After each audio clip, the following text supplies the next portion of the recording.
All right, welcome back to the channel again, ladies and gentlemen. Thank y'all so much for coming over. Got this video here. Andre 3000 reveals why he was forced to quit music. You know, I never knew why Outkast just like stopped. I know their album went, it was a Speaker Box Love Below. Was it Diamond? I think that album went diamond. And then it just kind of like, it just stopped. I never knew the reason why. But you got Erykah Badu here in the thumbnail, which y'all know that was his ex. So we gonna see.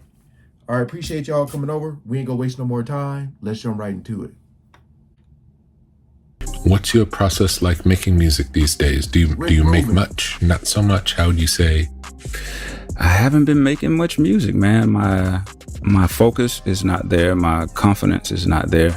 I know. It's hard to imagine that somebody like Andre 3000, who is legendary, would just quit music, unless there's a pretty good reason, right? Well, turns out there are actually a couple of reasons why he was forced to quit music. From losing confidence, getting older, grief, and some people even say his ex, Erykah Badu, and her Voodoo Badu box. So back in the day, Andre 3000 and Big Boi dropped hit after hit as Outkast, all while redefining an entire genre, winning countless big awards, and putting the city of Atlanta on the map. They were literally one of the biggest groups, and then they just disappeared. In fact, when they released their penultimate album, Speaker Box The Love Below in 2003, it was the duo's biggest commercial success and even went diamond, selling more than 10 million copies. Then in 2006, they released their album Idlewild, which served as a soundtrack album for their musical film of the same name, and that was their sixth and final album. With such success, why would someone like Dre just decide to stop doing music? Opinion, like I just feel like I wouldn't have much to offer, to the game. After a certain point, it's like being a boxer. I mean, it's unbelievable to imagine that Andre said he didn't have much to offer, but the reasons why he said that are actually plenty. For starters, part of Andre 3000's retreat from the spotlight was because of social anxiety. When he did his cover interview with GQ in 2017, he said that he was diagnosed with social anxiety that started right before Speaker Box The Love Below took off. I know it'd be a lot of artists, and he's a true artist, that be talking about that, and it's like music is an escape. It's like sometimes you, by their performance, you can't tell, but a lot of them say they have to dive into like this character within, a lot of times they say they lose themselves on that stage. But and I know he did some acting too. I think that's what I had thought. I thought he was like trying to pursue an acting career.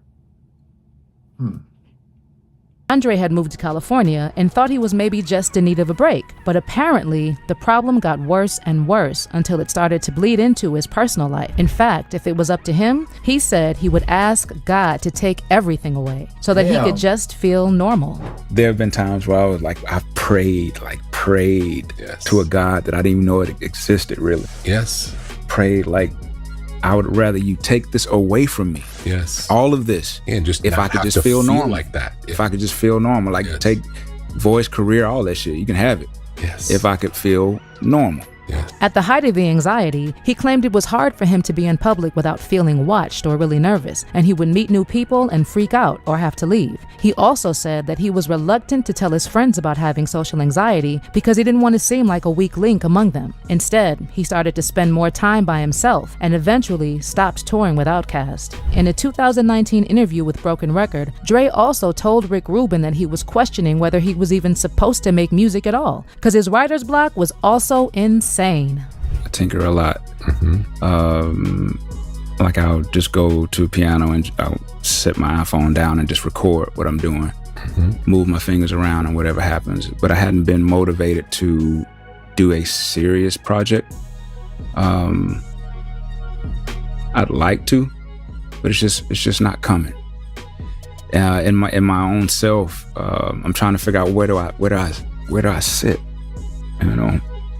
I don't even know what I am, and maybe I'm nothing. Maybe I'm not supposed to be anything. Maybe, my history is kind of handicapping in a way. Andre also said that maybe he didn't have the confidence that he wanted or the space to experiment like he used to. Like in an interview with GQ, Andre claimed he was a jack of no trades who never really dedicated himself to a single craft, so he never truly believed that he found his true talent. He was like, I was trying to find out what can I be excited about, because I never was, to me, a great producer or a great writer or a great rapper. I always felt that I was less than everybody else, so I fought harder. Wait, less than everybody else? What do you mean, Andre? Like he is literally one of the greatest there has ever been. Anyway, when it comes to Andre, grief also played a huge part in his decision to stop putting out music. He lost both his parents in the time between Outkast's last album, Idlewild, and his string of singles in 2018, and he's understandably still struggling to deal with his grief. He revealed that he was in a hole when he signed on to star in 2013's Jimmy, All Is By My Side, and a huge part had to do with his parents' passing. In his words, I was in a creative hole, a personal hole, and I was still not dealing with my mom's and my father's deaths. And really, I don't know if I have still,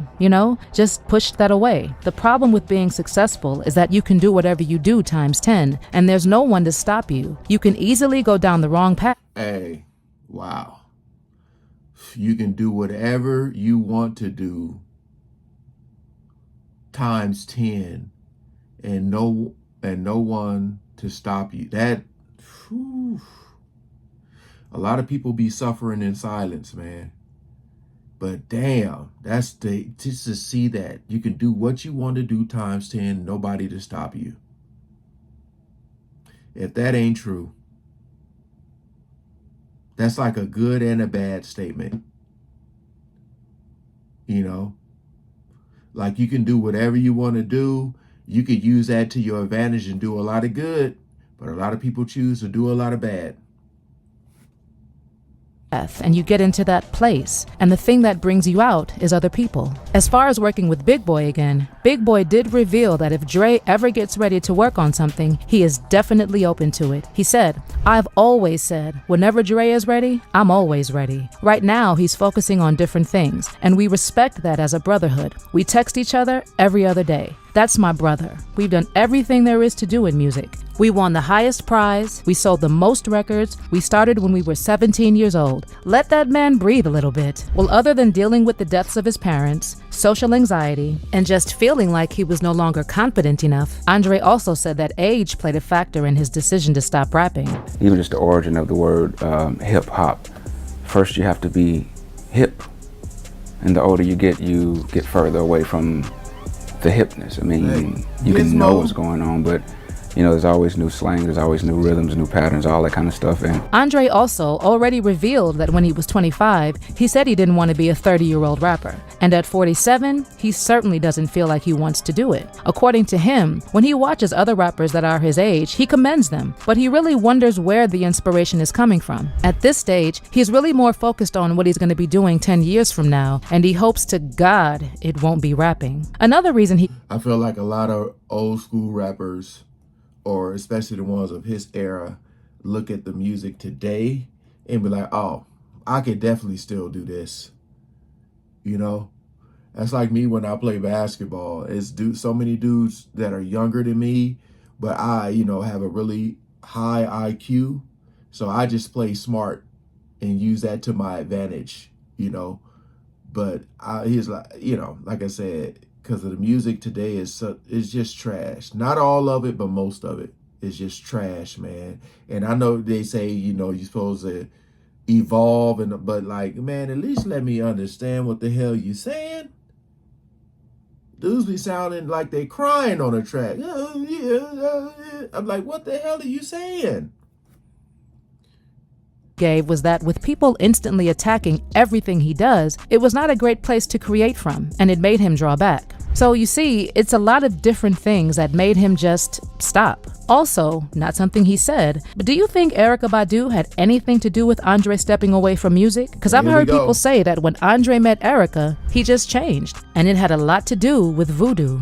Hello, And welcome to the Bardudio bedroom. When they Boy. met and started dating in 1995, Andre was in the process of finding his true self. And with the help of Erica, Andre 3000 made a transition into the man he is today. Based on reports, Erica was actually the reason why he ditched his jerseys and baggy jeans and found peace in more eclectic fashion choices, and he started experimenting with his musical sound. Apparently, it wasn't just the style and sound Erica influenced, because she allegedly does some voodoo things to the men she dates, and they never seem to get out of it. Okay, all that voodoo aside, somebody probably needs to remind Andre that he played on, rapped on, wrote, and produced the album of the year in 2003. But also, him being insecure or less confident about his art just shows his dedication to it, unlike some rappers I know who would put out anything, and I'm not mentioning any names. But let me know what you think. Do you believe Andre should bless us with some good music just one more time? Or do you think he's perfectly fine not doing it anymore? Drop those thoughts in the comment section below.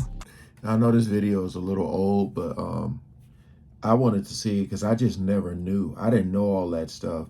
I mean, I know the things people say about Erykah Badu. They said the same thing happened with her in Common. Like, once they got together, he started wearing all this, like, you know, crazy outfits. And I don't put nothing past nobody. You just never know what people are capable of, good and bad. But if somebody show you their true colors, believe them, you know. A lot of times people, you may think may be this way, they end up being that way. And it may be a shock because you put them on this pedestal. But I give props to anybody who it can be vulnerable, you know, and know when they need to take a break. But Outkast. I still listen to their stuff today when I'm at the gym, man. They got some bangers, boy. They really put ATL on the map. Man. But hey, appreciate you guys coming over and watching, man. Peace out.